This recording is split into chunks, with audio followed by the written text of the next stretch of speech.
Hello and welcome to today's show of Literacy Superstars. Today's superstar is Marie Clay. Hello, I'm so glad to be here today and so honored to be today's Literacy Superstar. First, I'd like to start today by asking you a few basic questions so that our listeners can become familiar with who you are, and then we'll get down to business with what makes you a superstar. Okay, sounds wonderful. So, where were you born? I was born in 1926 in Wellington, New Zealand. I just love growing up there. I understand in New Zealand is also where you went to college. Yes, I completed my teacher training at the Wellington College of Education and I was awarded my primary teacher certification in 1945. While I was doing that, I also was pursuing a Bachelor of Arts degree at the Wellington campus at the University of New Zealand. Did you have to write a thesis while at university? Yes, I wrote my master's thesis on the teaching of reading to special class children, and later in 1948 I was awarded a Master's of Arts degree. When do you think was your turning point in understanding of how to study children's learning and literacy? In 1950, I traveled to the United States on a Fulbright scholarship and Smith-Mundt grant to study development in clinical child psychology at the University of Minnesota Institute of Child Welfare. Once you finished your studies in the States, what was next for you? I decided to move back to a small town in New Zealand and taught elementary grades where I believed I accomplished a huge achievement. Speaking of huge achievements, you have made such an impact on children's literacy. What do you think your biggest accomplishment is?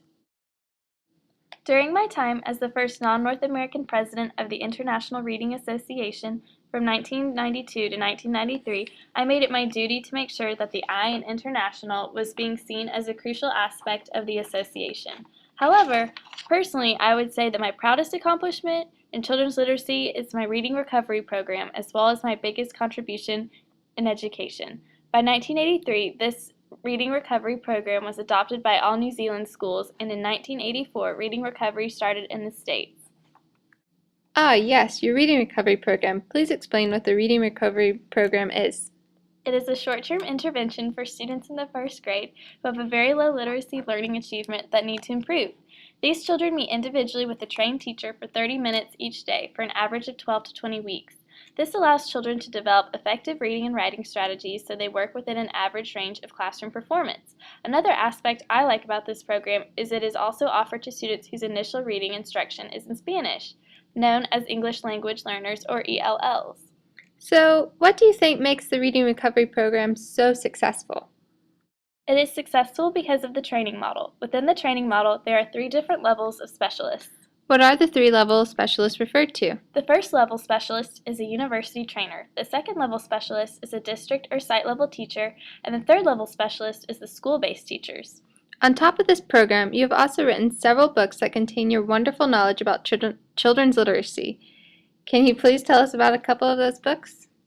Yes, By Different Paths to Common Outcomes is a book I wrote about the early years of schooling for children and how teachers can adapt diversity in their classroom, as well as how to introduce storybooks to children. That sounds like a great book to have since diversity is becoming more and more apparent in classrooms today. Also, Change Over Time in Children's Literacy Development is a compilation of literacy interventions that have worked well for teachers. Oh, that sounds like a great book for teachers to have if they are struggling with finding new ways to help students achieve literacy. Lastly, I would like to talk about my book, Literacy Lessons for Designed Individuals, which has 2 parts. Today I would like to focus on Part 2, Teaching Procedures, which is a training manual for in-service teachers to use to help teach literacy to young students. Thank you for your time. If there's one thing that you would like people to take away from this interview, what would it be? I think that everyone should understand the strong connections between oral language, written language, and reading. Thanks again to our literacy superstar, Marie Clay. Be sure to tune in next week as we talk to more literacy superstars.